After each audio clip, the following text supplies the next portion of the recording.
Parabola क्या होता है? सबसे पहले ये जान लें पैराबोला क्या है। पैराबोला ये दो शब्दों से मिलकर के बना है। पैरा का अर्थ होता है से, बोला का अर्थ होता है फेंकना। तो किसी वस्तु को कहीं से फेंकने से वस्तु जिस मार्ग का अनुसरण करती है उस वो मार्ग ही अर्थात उस वस्तु द्वारा बनाया गया पथ क्या कहलाता है? पैराबोला कहलाता है, परवलय कहलाता है। इसे क्या कहते हैं हिंदी में? परवलय कहते हैं। ठीक है, तो देखिए कोई वस्तु हमने थ्रो कर दी कहीं से भी और जिस मार्ग का अनुसरण करेगी वो, तो जिस बिंदु से हमने उसे थ्रो किया है, जिस बिंदु से उछाला है, उसी बिंदु से हमें एक क्षैतिज रेखा खींच देंगे। तो बिंदु जिस दर से ऊपर उठेगी उसका वेग शून्य होगा किसी बिंदु पर जाकर के, क्योंकि यहां पर आपने इसे प्रक्षेपित किया है तो उसको वेग दिया है। तो जैसे वो जाएगी विपरीत दिशा में, गुरुत्वीय केंद्र के विपरीत गति कर रही है, तो क्या होगा? उस पर मंदन स्टार्ट हो जाएगा। मंदन लगेगा। मंदन के कारण उसके वेग में कमी आएगी। एक स्थिति ऐसी आएगी उसका वेग शून्य हो जाएगा। तब उसकी जो काइनेटिक एनर्जी है, जो गतिज ऊर्जा है, वो स्थिति ऊर्जा में कन्वर्ट हो जाएगी। एनर्जी कंजर्वेशन लॉ है, ऊर्जा संरक्षण का नियम है। ऊर्जा हमेशा संरक्षित रहेगी लेकिन वो कन्वर्ट हो जाएगी। तब उसके पास स्थिति ऊर्जा होगी, वेग शून्य हो जाएगा। तो क्षणिक विश्राम के बाद क्षणिक विश्राम करेगी।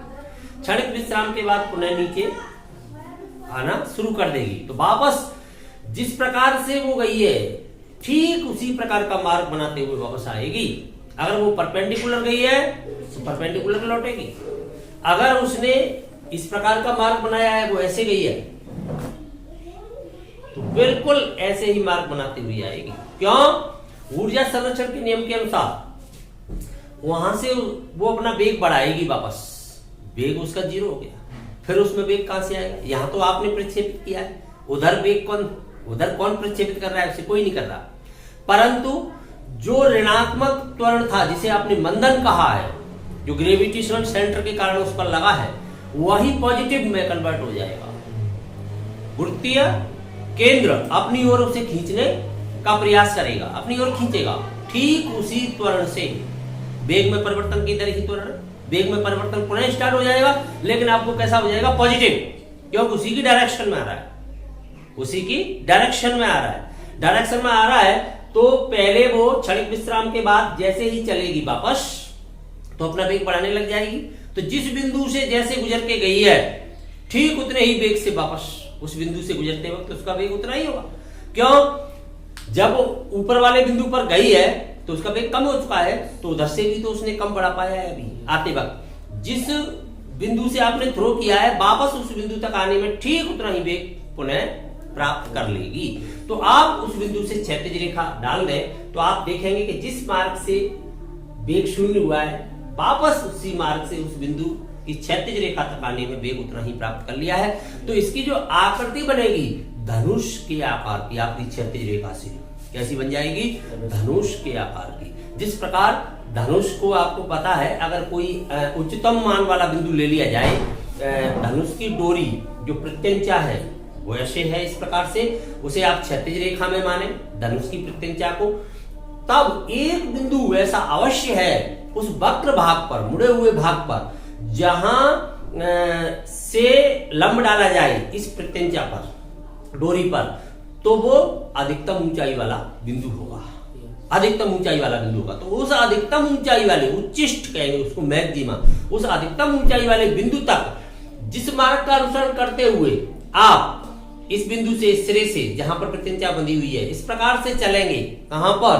धनुष पर, ऐसे उस बिंदु तक, तो ठीक वापस भी उसी मार्ग से, बिल्कुल वैसा ही मार्ग होगा, सेम आप वापस आओगे दूसरे सिरे पर। तो इस प्रकार का पथ क्या कहलाएगा? परवलय कहलाता है। अब यह समझने वाली बात है, परवलय का प्रारूप आपने समझ लिया है, प्रारूप, लेकिन उसका जो मूल रूप है, जो वास्तविकता है, वो क्या है? तो इसका अध्ययन करेंगे। अभी तो आपने ये समझा है पैरा का अर्थ होता है से, बोला का अर्थ होता है फेंकना, कहीं से भी कोई वस्तु फेंक दो। अब आप कहोगे परपेंडिकुलर जाएगी तब तो बनेगा नहीं धनुष, तब नहीं बनेगा, तो उसे हम परवलय की अपभ्रष्ट स्थिति कहते हैं। वो अपभ्रष्ट स्थिति होगी उसकी, तब एक सरल रेखा ही बनेगी। क्यों? परपेंडिकुलर जाएगा तो परपेंडिकुलर उसी रेखा से, आपको बता चुके हैं कि जिस मार्ग से वेग शून्य होगा, जो तक जाएगी उच्चतम बिंदु तक, वापस भी उसी मार्ग का अनुसरण करते हुए आएगी, ठीक वैसा ही मार्ग बनाएगी। तो इधर से अगर परपेंडिकुलर एक रेखा में गई है तो उधर से भी सरल रेखा में आएगी, स्ट्रेट लाइन में आएगी। इधर से अगर आपके धनुष के आकार में गई है तो उधर से भी धनुष के आकार में आएगी, लेकिन आपको पता है वो वापस यो नहीं लौटेगी, दूसरी दिशा में जाएगी, इसलिए पूरा धनुष बन जाएगा। और आपने जिस बिंदु से थ्रो किया है वहां से आप यो प्रत्यंचा डालना, वो धनुष की प्रत्यंचा है, वही क्या है, जो चाप है, वो ये तो हो गया चाप पूरी, ये आपकी डोरी बनी हुई है, तो वो क्षैतिज रेखा मान लें। तो ये जो पथ बन रहा है, ये कैसा पथ बन रहा है? परवलयिक पथ बन रहा है, यही परवलय है, ठीक है, यही पैराबोला है। अब इसका अध्ययन हमें विभिन्न स्थितियों में करना है। तो अब हम इसकी एक ऐसी परिभाषा बनाते हैं जिसके द्वारा हम डिराइव करके इसका इक्वेशन फाइंड कर सकें।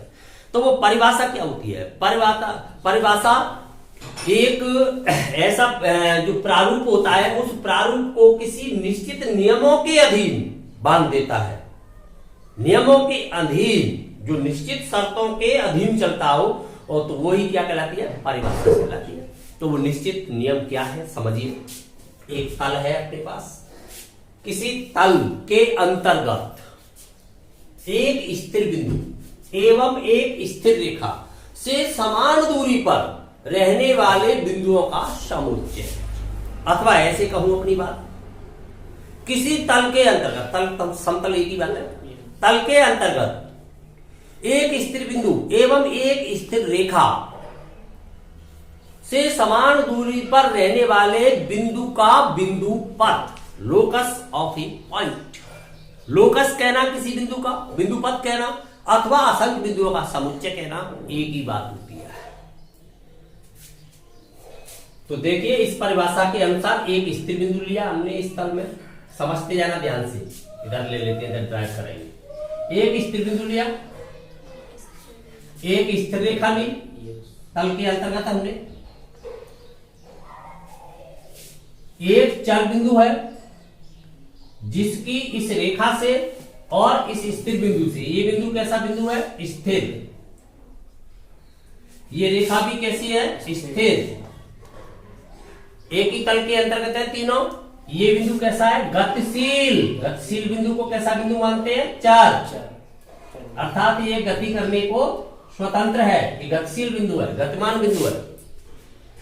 इसको मैंने मान लिया P है। अब अपनी शर्त इस पर लागू करूंगा, ये बिंदु गतिशील है तो गति करेगा, लेकिन जिस पथ के अनुदिश ये गति करेगा वो पथ क्या कहलाएगा? परवलय कहलाएगा। लेकिन इसे गति करने के लिए कुछ निश्चित नियमों में बांध दिया गया है। वो निश्चित नियम क्या है?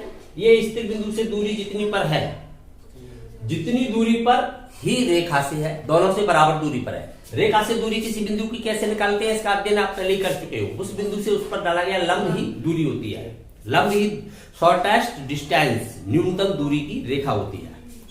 तो आपने इस रेखा पर इससे लंब डाल दिया, माना कि लंब किसी बिंदु पर गिरा, ये इस प्रकार से आपकी रेखा चल रही है। लंब किसी बिंदु जो भी मान सकते हो अपनी सुविधा के लिए, जैसे एम एन एल जो भी मान लिया, एन बिंदु पर गिर गया। तो जो दूरी पी एम है आपकी, और आपने इस बिंदु से बिंदु को मिलाया, क्योंकि दो बिंदुओं के मध्य दूरी निकालनी होती है तो लंब नहीं डालते, रेखा पर लंब डालते हैं, दोनों बिंदुओं को मिला देते हैं, सीधा वही दूरी होती है। तो दो बिंदुओं के मध्य दूरी इस वक्त जो है वही इस चर बिंदु की इस रेखा से भी है, बराबर है। कितनी है इससे मतलब नहीं है, मतलब केवल इस बात से है कि दोनों से समान है। अगर इससे 5 है तो उससे भी 5 है, इससे 20 है तो उससे भी 20 है, ये मतलब है। ठीक है, ये अपना मान तो बदल सकती है दूरी, परंतु इस शर्त को नहीं तोड़ सकती कि ये जितनी उतनी ही ये हो जाएगी, मान समान रखेगी। अब P बिंदु गतिशील होता है, तो जिस पथ के अनुदिश ये गति करेगा वो पथ क्या होगा? परवलय होगा। धनुष के आकार का बन जाएगा। इस गति को कौन सी गति कहते हैं? प्रक्षेप, प्रोजेक्टाइल मोशन कहते हैं, प्रक्षेप गति। इसका अध्ययन सर्वप्रथम आइंस्टाइन ने किया था। हाँ, ठीक है। तो प्रक्षेप गति होगी किस प्रकार से? यहां पर भी आएगा एक बार ए बिंदु अवश्य, तो दूरी समान रखनी है। तो रेखा से इस बिंदु से अगर मैं लंब डाल दूं इस रेखा पर, स्थिर बिंदु से मैं रेखा पर परपेंडिकुलर डाल दूं, तो आपको पता है कि इसके मध्य में आएगा वो बिंदु अवश्य, मध्य में आएगा क्योंकि दूरी बराबर रखनी है। लंब है तो ये सीधी दूरी है रेखा से, दूरी है तो यहां पर बिंदु आएगा तो उसकी भी दूरी बिल्कुल इसी लंब पर आएगी। तो यहां से जब गुजरेगा तो इधर की दूरी और इधर की दूरी बराबर होगी, बराबर होगी तो मैं क्या मान लेता हूं उस दूरी को 2a। यहां से इस स्थिर बिंदु से इस रेखा की दूरी को 2a क्यों मान रहा हूं? सुविधा की दृष्टि से, क्योंकि अगर a मानता हूं तो मुझे आधा करने के लिए a/2 करना पड़ेगा, तो उससे बचने के लिए मैं 2a मान लेता हूं। तो a इधर और a इधर हो जाए, बिंदु के निर्देशांक लिखने में मुझे सुविधा रहेगी आगे, इसलिए 2a माना है, और कोई रीजन नहीं है। ठीक है, 4 बिंदु है, इसके निर्देशांक x y मानोगे आप। अगर x y नहीं मानते हो, आपने x1 y1 मान लिया, कुछ और मान लिया, तो आपको एट लास्ट भुज की स्थान पर x, कोटि के स्थान पर y रखना पड़ेगा, क्योंकि बिंदु पथ लिखोगे तब कन्वर्ट करना पड़ेगा, इसलिए ऑलरेडी x y मान लेते हैं। तो ऑलरेडी मैं क्या मान लेता हूं? x y मान लेता हूं इसके कोऑर्डिनेट, ठीक है, गतिशील बिंदु के। अब ये इस प्रकार से चलेगा कि दूरी समान रहेगी इसकी, ध्यान से समझना। ऐसे चला जाएगा, इधर चलता रहेगा, ये सममित में चलेगा।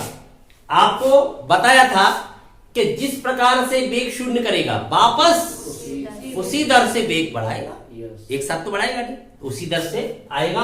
तो जितना ये ऊपर खुलेगा इतना ही ये नीचे उसी स्थिति से, सेम स्थिति से खुलता चला जाएगा, और इस प्रकार का पथ इसका बनता चला जाएगा अंत में। समझ गए ना? तुमने तो किसी विशेष स्थिति का अध्ययन किया है, जहां से थ्रो किया है वहीं से क्षैतिज रेखा डाल दिया, यहां से अध्ययन किया है तो यहां से क्षैतिज रेखा डाल दिया, वहीं से क्षैतिज रेखा डाल करके देखा है तो समान स्थिति में रहा है। ठीक है, अब देखिए इसको 2a मान लिया है, ये स्थिर बिंदु है, ये आपका परवलय आ गया। अब जो स्थिर बिंदु है वो परवलय की क्या कहलाती है? नाभि, फोकस। इसको क्या कहते हैं? नाभि, फोकस कहते हैं इसको, फोकस कहते हैं। ठीक है, और ये स्थिर रेखा है, किसकी कहला रही है? परवलय की। क्या कहलाती है? नियता कहलाती है, इसे नियता कहते हैं, डायरेक्ट्रिक्स, इसे नियता कहते हैं। समझना अब आगे, स्थिर बिंदु से नियता पर लंब, ये डाल दिया गया है लंब। जिस बिंदु पर परवलय को इंटरसेक्ट करता है, जिस बिंदु पर परवलय को इंटरसेक्ट करता है, काटता है, प्रतिच्छेद करता है, वो बिंदु परवलय का क्या कहलाता है? शीर्ष। इस बिंदु को परवलय का क्या कहेंगे? शीर्ष, वर्टेक्स। ये वर्टेक्स कहलाएगा, शीर्ष कहलाएगा। मानक रूप का अध्ययन कर रहे हैं हम, स्टैंडर्ड फॉर्म का, सरलतम रूप का। मानक रूप या सरलतम रूप, मानक रूप वह रूप होता है जिसके अंतर्गत शीर्ष सदैव मूल बिंदु पर स्थित होता है। मूल बिंदु तभी बनता है जब x और y अक्ष आपस में इंटरसेक्ट करते हैं, अन्यथा मूल बिंदु बनेगा ही नहीं। मूल बिंदु की डेफिनेशन क्या है? जहां x और y अक्ष एक दूसरे को काटते हैं उस बिंदु को ही मूल बिंदु कहते हैं। तो इसलिए स्पष्ट हो जाता है ये x अथवा y अक्ष में से एक है, लेकिन आपने इस वक्त ये क्षैतिज में लिया हुआ है, तो क्षैतिज में कौन होता है? x अक्ष। तो जो आपकी नाभि है और शीर्ष है वो x अक्ष पर है। अगर आप इसको इस प्रकार से लेते तो कहां पर हो जाते? y अक्ष पर। अवश्य ही किसी अक्ष पर है, क्यों? क्योंकि मूल बिंदु है। शीर्ष हमेशा मूल बिंदु रहता है मानक रूप में, और मूल बिंदु है तो x अक्ष अथवा y अक्ष ही होगा। तो यहां पर इस वक्त क्षैतिज में है, इसलिए क्या है? x अक्ष। तो इसे आगे दोनों ओर इनफाइनाइट में बढ़ा दें तो ये कौन सा अक्ष है? x अक्ष। क्लियर? ये x अक्ष हो गया, x अक्ष है। x अक्ष जिस बिंदु पर इसको इंटरसेक्ट कर रहा है, किसको? नियता को, ऐसे इंटरसेक्ट करता जाएगा। तो नाभि से और उस बिंदु की दूरी, अर्थात एक आ जाए कि नाभि से नेता की दूरी कितनी मानी हुई है हमने 2a। तो ये शीर्ष अगर मूल बिंदु हो गया है, इसको एक्स अक्ष मान लिया गया है, तो अनिवार्यतः बाह्य अक्ष भी यहीं से गुजरेगा, इसमें कोई संदेह नहीं है। समझ गए आप? तो आपका बाह्य अक्ष भी यहीं से गुजरेगा। तो जो आपकी डायरेक्ट्रिक्स है, जो आपकी नियता है, वो किसके पैरेलल हो गई है? बाह्य अक्ष के समांतर। कब? जब नाभि एक्स अक्ष पर है। जब आपकी नाभि बाह्य अक्ष पर जाएगी तो ये किसके समांतर हो जाएगी? एक्स अक्ष के। तो आप समझ गए कि नाभि किसी एक अक्ष पर होगी तो नियता अवश्य दूसरे अक्ष के समांतर हो जाएगी। क्लियर? तो ये बिंदु नाभि कहलाया है। तो नाभि के निर्देशांक क्या हो जाएंगे? आपने टोटल दूरी 2a मानी है, तो मूल बिंदु है तो ये मिड पॉइंट है, क्योंकि बराबर दूरी है। परवलय पर स्थित किसी भी बिंदु की इस स्थिर बिंदु से और इस स्थिर रेखा से दूरी तो समान रहती है। तो यहां से यहां तक की दूरी क्या हो गई है? a हो गई है। मूल बिंदु से एक्स अक्ष के अकॉर्डिंग चली गई दूरी एक्स निर्देशांक कहलाएगी, तो एक्स निर्देशांक समान a हो गया। फोकस, नाभि को F से मान ले, बिंदु को कैपिटल F, बिंदु को कैपिटल लेटर से रिप्रेजेंट करते हैं, डिनोट करते हैं कि नहीं? तो F मान ले तो A, और एक्स अक्ष पर है इसलिए बाई कोऑर्डिनेट 0 हो जाता। तो ये 0 हो गए इसके कोऑर्डिनेट। क्लियर? ये आपने कोऑर्डिनेट चर माने ही है एक्स और वाई। आप दूरी PF फाइंड कर सकते हो। दो बिंदु आपको प्राप्त हो रहे हैं तो दूरी सूत्र लगा करके अब आप इस M बिंदु के निर्देशांक प्राप्त कर लें तो दूरी PM भी फाइंड कर पाओगे। तो M के निर्देशांक ज्ञात करने के लिए आपको पता है ये शीर्ष आपका ओरिजिन मूल बिंदु O से रिप्रेजेंट करते हैं। तो यहां से यहां तक दूरी आप नेगेटिव साइड चले हो एक्स अक्ष की, तो -a हो, निर्देशांक में -a कहोगे कि नहीं? -a। फिर यहां से यहां तक दूरी आपको चाहिए, इसके निर्देशांक लेने के लिए आप यहां से यहां तक की दूरी और यहां से यहां तक की दूरी को बाई कोऑर्डिनेट कहोगे कि नहीं? तो ये कैसे आएगी आपकी दूरी यहां से यहां तक? ये दूरी लेने के लिए मान लो ये n है, तो ON दूरी तो आपकी -a, कोऑर्डिनेट लगा दोगे। ये mn बाई कोऑर्डिनेट, तो mn किसके बराबर होगा देखते हैं। इस बिंदु के P के निर्देशांक x और y है।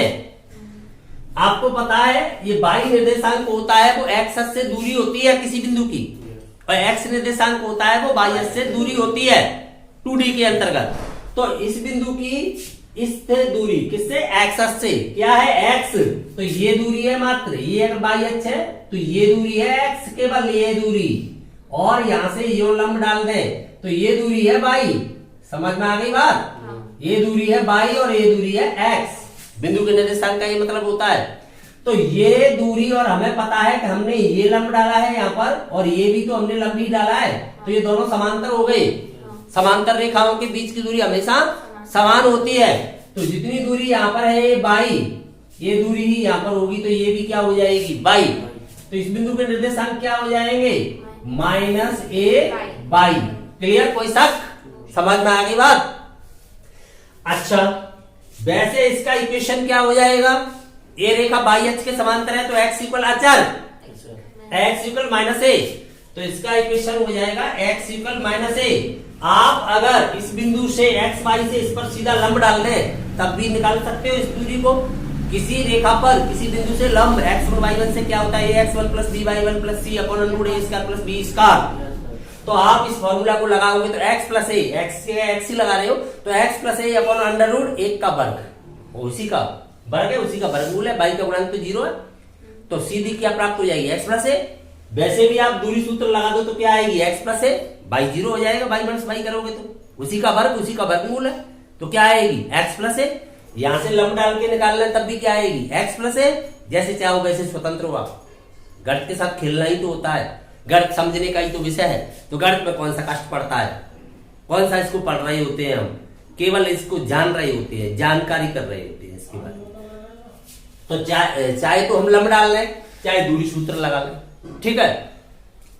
अब देखिए परिभाषा से डेरिवेशन किसकी ताकत से किया जाता है? परिभाषा की ताकत से। परिभाषा किसकी ताकत से प्राप्त होती है? परिभाषा कॉन्सेप्ट की ताकत से।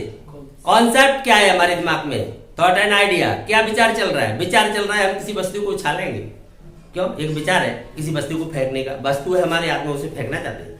अब फेंक करके फिर उसका विचार कर रहे हैं, अध्ययन कर रहे हैं कि किस मार्ग से आती है, किस मार्ग से जाती है, एक कैसा मार्ग बना रही है, ऐसा विचार आया।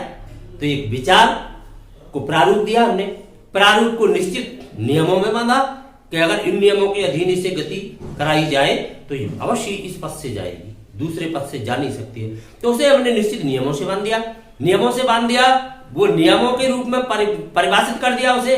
वही क्या कहलाएंगे, शब्द मिलकर के एक परिभाषा कहलाएंगे। वो परिभाषा कहलाएंगे, समझ गए ना। भाषा तो कैसी भी होती है लेकिन परिभाषा कैसी भी नहीं हो सकती है। परिभाषा नियमों से बनी हुई भाषा है।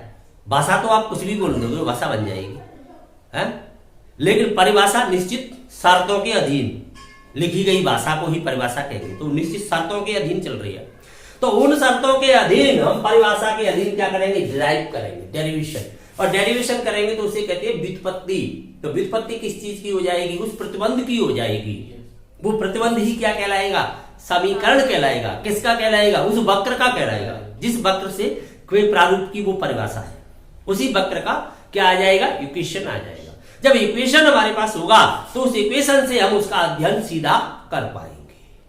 तो इक्वेशन के बाद क्या, इक्वेशन आ जाएगा, उसके बाद क्या स्टार्ट हो जाएगा, कैलकुलेशन। फॉर्मुलेशन कर रहे हैं, फॉर्मूला आ गया, फिर क्या हो जाएगा, कैलकुलेशन, गणना कर लेंगे। कैलकुलेशन हो जाएगी तो फिर क्या आएगा, कैलकुलेशन के बाद तो सीधा परिणाम आएगा, है? और परिणाम अगर सही आया है तो सफल, और परिणाम गलत आया है तो फिर हम असफल। असफल हो गए तो फिर वापस कॉन्सेप्ट में जा। तब तक इस चक्र को चलाते रहो जब तक पूरा नहीं हो जाए। तो देखते हैं, तो परिभाषा से डर के आगे जीत है कि डर के पहले जीत है, डर के आगे जीत है। तो डर समाप्त हो जाएगा तभी आप जीत जाओगे। डर कब समाप्त होता है, जब कोई चीज समझ में आ जाती है, तब तक तो उसका डर रहता है। तो समझ में आ जाएगी। देखो परिभाषा कह रही है P F equal P N, यही तो कह रही है परिभाषा। परिभाषा कह रही है P F equal P N, P F equal P N. बस इतनी परिभाषा है कि इसकी दूरी है इस बिंदु से और रेखा से बराबर है, और तो कुछ है ही नहीं अपने पास। तो यही क्या होगा, इक्वेशन बनेगा आगे। तो चलिए, पी एफ दूरी सूत्र आप जानते ही हो, लगा दीजिए। अंडर रूट ऑफ दो बिंदुओं के मध्य दूरी का सूत्र x माइनस ए का whole square plus y minus 0 का होल स्क्वायर लगा दिया। किधर से भी घटा दो, x2 माइनस x1 या x1 माइनस x2 स्क्वायर में कोई दिक्कत नहीं। pm लगाइए x प्लस ए का whole square y minus y का होल स्क्वायर, ये तो 0 हो गया। तो देखिए स्क्वायरिंग ऑन बोथ साइड्स, वर्ग भी कर देता हूं साथ ही। तो यहां पर क्या बचेगा आपके पास, x माइनस ए का whole square plus Y square. इधर क्या बचेगा भाई, x प्लस ए का होल स्क्वायर, यही रह जाएगा। अब स्क्वायर ओपन कर दूं तो इधर क्या आएगा, एक्स स्क्वायर माइनस का 2ax प्लस का a square plus Y square, इधर x square plus 2ax plus a square. X square से एक्स स्क्वायर लेफ्ट हो गया, इधर हम देख रहे हैं वाई स्क्वायर को रख लिया मैंने, ए स्क्वायर से ए स्क्वायर लेफ्ट हो गया, तो उधर जाके 4ax हो गया, क्योंकि नेगेटिव है पॉजिटिव है। तो ये जो प्रतिबंध प्राप्त हुआ है आपको, यही तो समीकरण है किसका, परवलय का।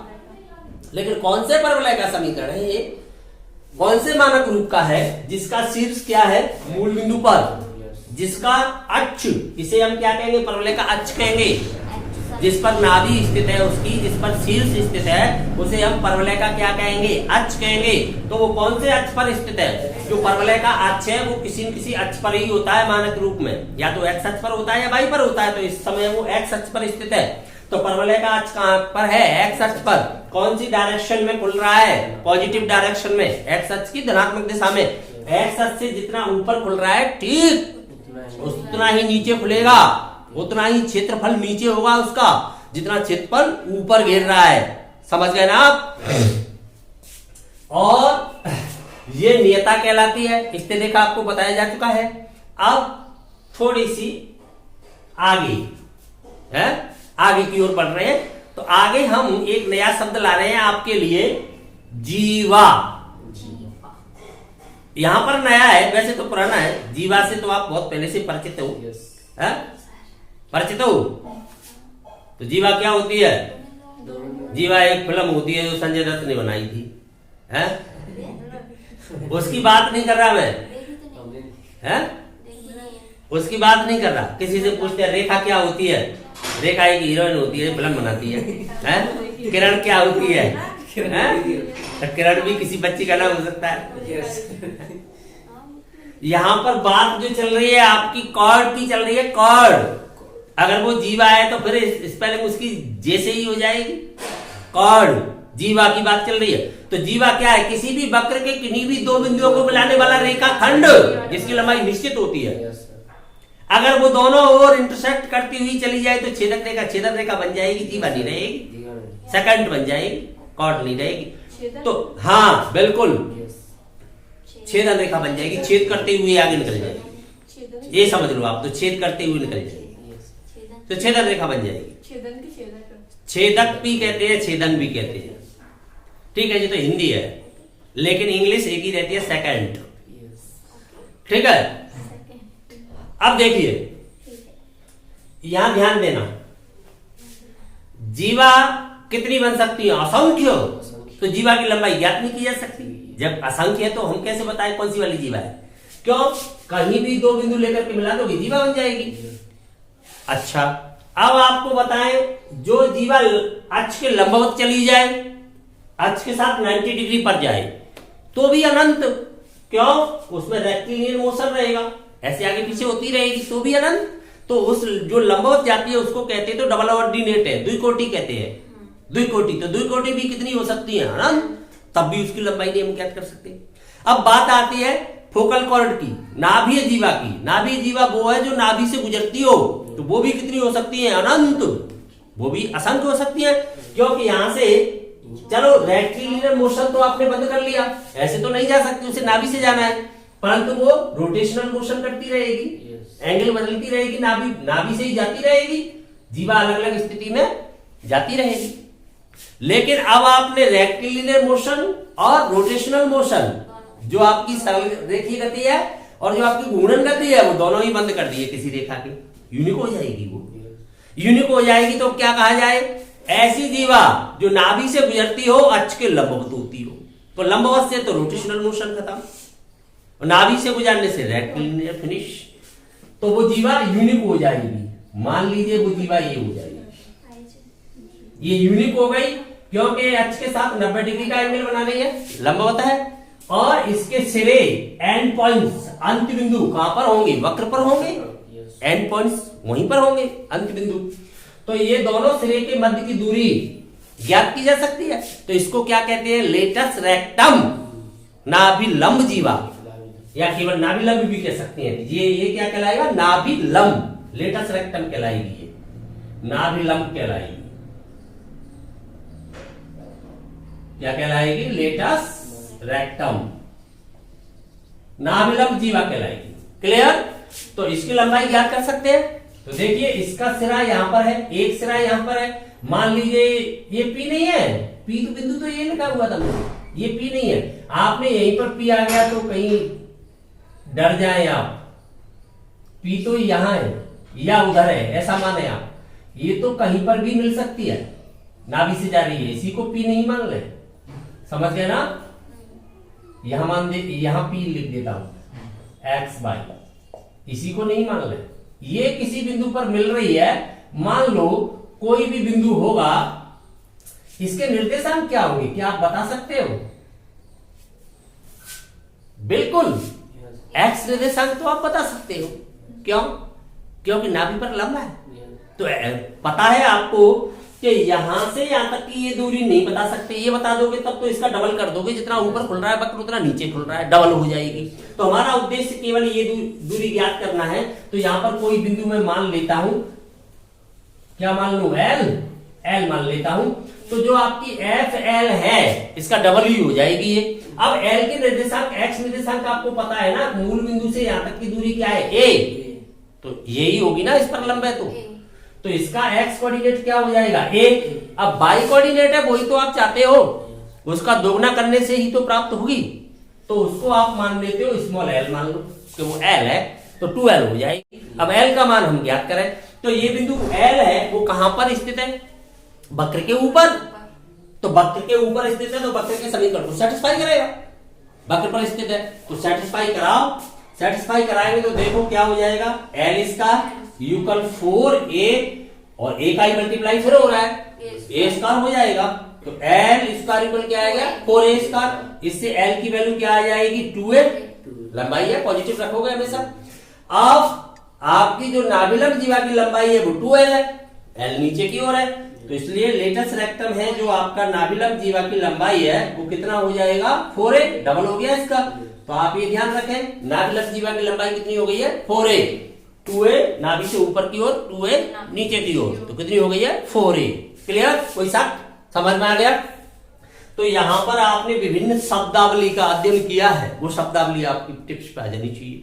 क्या, परवलय, परवलय चला तो उसके विभिन्न अंग, आपसे पूछे परवलय कहाँ है तो दूर से बताओगे यो वो परवलय है, लेकिन यहां रखोगे तो ये तो बिंदु का बिंदु पथ है तो परवलय की परिधि कहने लगूंगा बाहरी क्षेत्र है, सर्कमफेरेंस है, बाहरी भाग, ये परवलय का आंतरिक भाग, ये बाहरी भाग है, ये परवलय पर स्थित होगा तो इसके ऊपर आ जाएगा तो परवलय पर। क्लियर, नाभि कहां पर है आंतरिक भाग में या बाहरी भाग में, इंटीरियर पार्ट में ही होगी हमेशा, एक्सटीरियर में हो ही नहीं सकती क्योंकि नाभि, नाभि किसे कहते हैं टुंडी को है, देसी भाषा में क्या कहते हैं टुंडी। तो आप देखो नाभि कहाँ होती है मध्य भाग में, नाभि आंतरिक भाग में है कि नहीं है, नाभि हमेशा आंतरिक भाग में मध्य में होती है तो जितना ऊपर है उतना नीचे है, लेकिन हर किसी के लिए वो ये आवश्यक नहीं है आप कहो कि जितना ऊपर है उतना नीचे हो जाए, वैसे नापने लग जाओ आप है। आपने यहाँ से फीता रखा नीचे की ओर और फीता रखा नाभि से ऊपर की ओर और बराबर मिल गया आपको कि जितना ऊपर है उतना ही नाभि से नीचे है, ऐसा हर किसी व्यक्ति के लिए तो नहीं होता है। जिसका नाभि से नीचे वाला भाग अधिक लंबा, ऊपर वाला भाग कम लंबा, तो वो नागवंशी है, उस औरत से सावधान रहना चाहिए, वो नागिन होती है। ठीक है, तो पूर्व जन्म में रही हो नागिन। नाभि से नीचे वाला भाग अधिक लंबा और ऊपर वाला भाग कम लंबा हो तो नागिन है। अब तुमने कहा ऊपर वाला भाग अधिक हो जाए, नीचे वाला भाग है वो कम हो जाए तो फिर क्या हो जाएगा, कुछ होता होगा।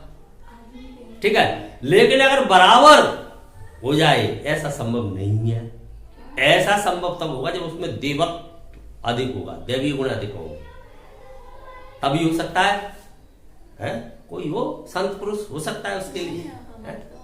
कोई उच्च कोटि का हो सकता है, तो ऐसा बहुत कम होता है तो नापोगे कर जाके, नाभि से ऊपर लंबाई नाभि से नीचे लंबाई लगभग बराबर है फिर भी अच्छा है, लेकिन अगर नीचे ज्यादा है तो खराब है। हाँ, ऊपर ज्यादा है तो कोई ऐसी दिक्कत नहीं है, थोड़ी बहुत, ज्यादा तो ही नहीं, एकदम ज्यादा तो नहीं हो सकती। तो नाभि कहाँ होगी मध्य भाग में, समझ गए ना।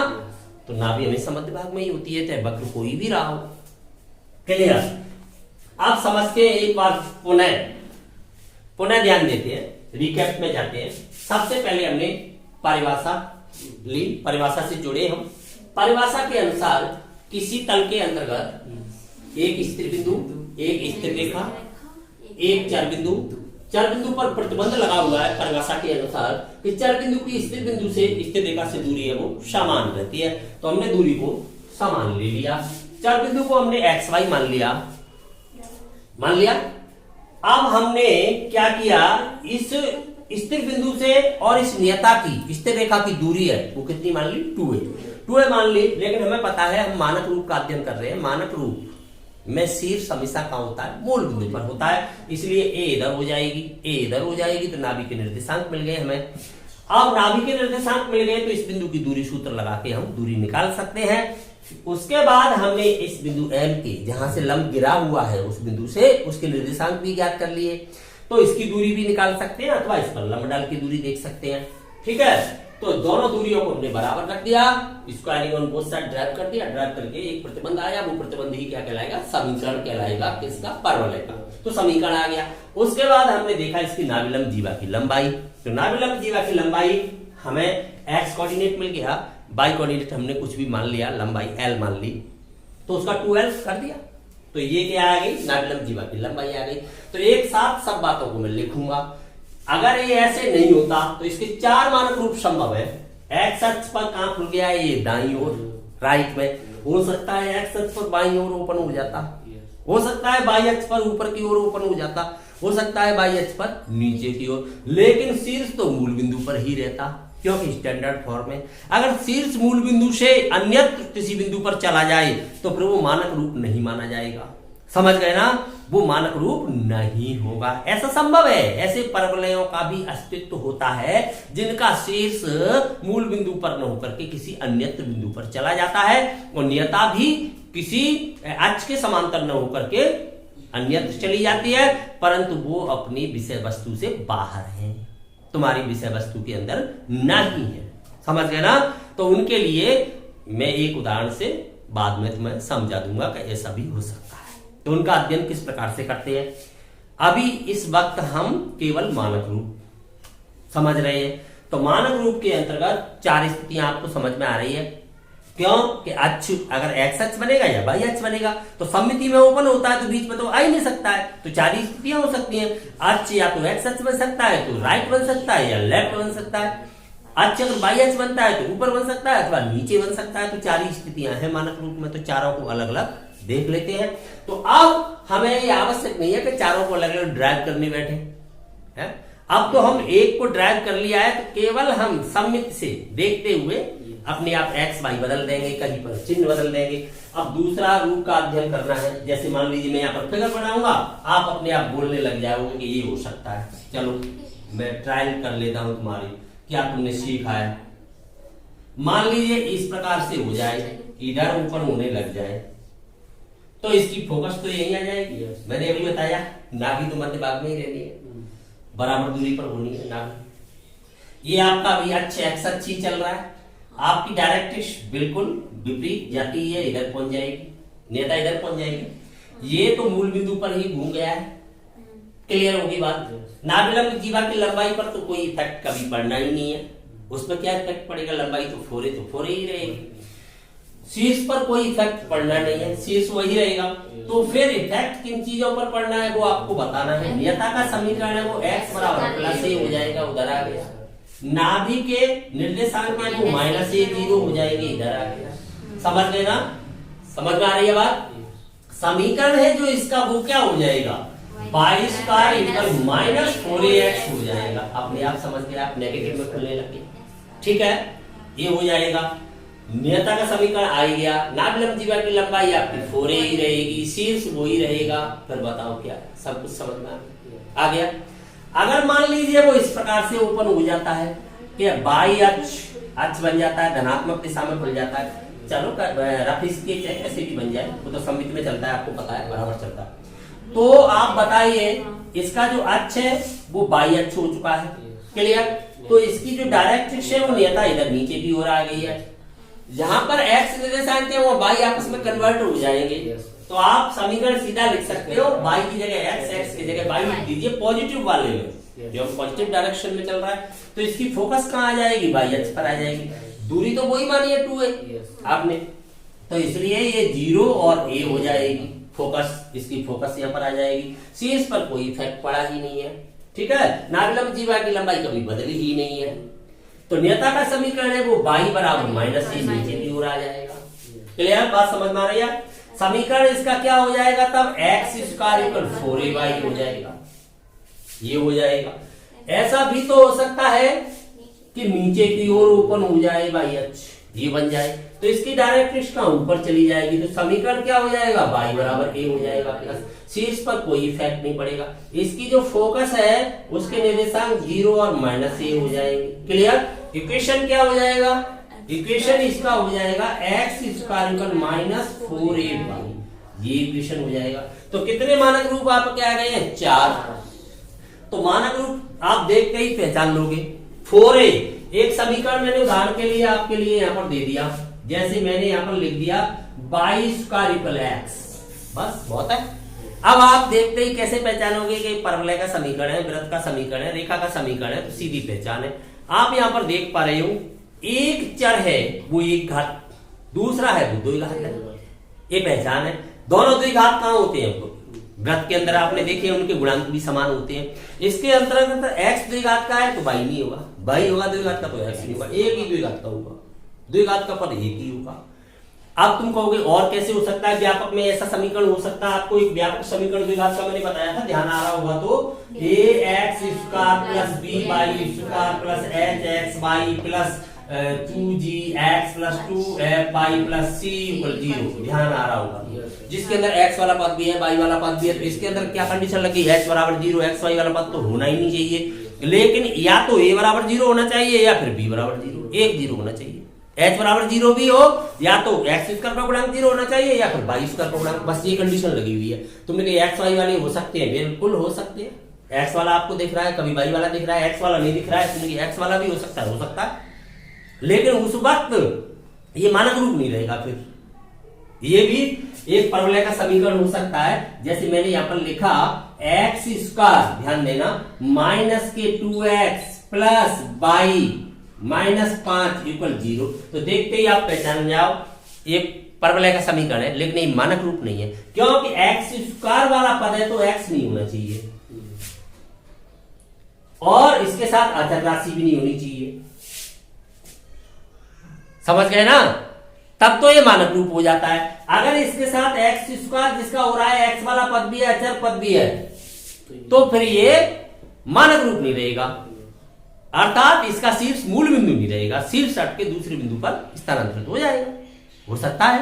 लेकिन पहचान क्या है परवलय की, ये है, कभी कभी ऐसे लिख देते हैं y square minus x equal 0, तो आप पहचान लो, उसमें y वाला पद भी आ जाए तो भी परवलय है, अचर पद आ जाए तो भी परवलय है, लेकिन 22 स्क्वायर आया है तो x स्क्वायर नहीं आना चाहिए, x y तो आ ही नहीं सकता, एक साथ x y तो आ ही नहीं सकता गुणा में, तो समझ गए ना। तो ये परवलय के समीकरण, मानक रूप के अंदर केवल 22 स्क्वायर होगा तो x का गुणांक कुछ भी हो सकता है, लेकिन कोई संख्या जुड़े अथवा घट नहीं सकती, अंतर या योग नहीं हो सकता। आप तुमसे पूछा जाए यहां पर कि आप इसका शीर्ष बताएं, कोई आपत्ति नहीं है, मानक रूप है, आपने देख लिया 22 स्क्वायर है और x है, दूसरा एक घात में है तो शीर्ष तो 0 0 होगा, मानक रूप हो गया। फिर आपसे पूछा इसका अक्ष बताएं, तो आपने कह दिया x अक्ष है, क्यों, 22 स्क्वायर है, जो एक घात वाला है वही अक्ष बन जाता है, या दो घात वाला y है तो x बन जाएगा अक्ष, विपरीत बन जाता है, कैसे भी ध्यान में रखें, 22 स्क्वायर है तो x अक्ष बन जाता है, x स्क्वायर है तो y अक्ष बन जाता है, ऐसे ध्यान रखें आप, क्योंकि x y दोनों भी आ सकते हैं एक घात में, फिर अक्ष कैसे पहचानो, तो इसलिए आप तो ये माने कि 22 स्क्वायर है तो x अक्ष बन जाता है, x स्क्वायर है तो y अक्ष बन जाएगा, एक ही पद होता है उनमें से, तो इसका अक्ष x है। अब आपसे पूछा जाए x अक्ष की धनात्मक डायरेक्शन है या ऋणात्मक डायरेक्शन में ओपन हो रहा है, तो आप बता दोगे सर पॉजिटिव डायरेक्शन में ओपन हो रहा है, तो यही प्रारूप है इसका, बिल्कुल छोटा बड़ा हो सकता है, प्रारूप तो यही रहेगा ना। हाथी के बच्चे का फोटो देख करके आप लिख सकते हो एलिफेंट, और बड़े हाथी का तो भी एलिफेंट, बदलेंगे उसके लिए कुछ, प्रारूप ही तो देखे। पासपोर्ट साइज का इतना बड़ा फोटो लगा दो अपना, बहुत बड़ा फोटो, तो क्या उससे बदल जाएगी तुम्हारी शक्ल है, उसी बच्चे के लिए इंडिकेशन होगा ना जिसका वो फोटो है। तो ये तो प्रारूप है, छोटा बड़ा हो सकता है, लेकिन उसका प्रारूप से अध्ययन करेंगे तो मानक रूप स्टैंडर्ड फॉर्म तो वही बोलेगी, फॉर्मूला तो सब वही रहेंगे।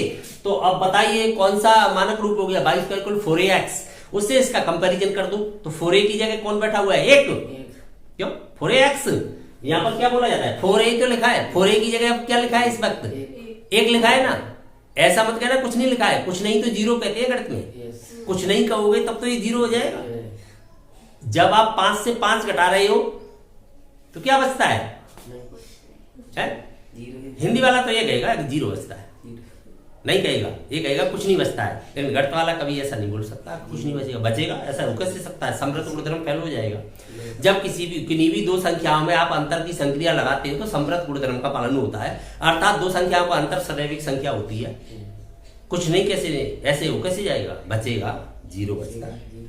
आपका बैलेंस 0 रुपये एवं 0 पैसे है, क्योंकि आपका बैलेंस वहां पर घटाया गया है, जीरो कर दिया गया, समाप्त कैसे हो गया? कभी आपने सुना है ऐसा कि आपका बैलेंस समाप्त हो गया? ऐसा नहीं पता, बैलेंस खत्म हो गया ऐसा बोलता है वो, इतना हो गया, 0 रुपये 0 पैसे।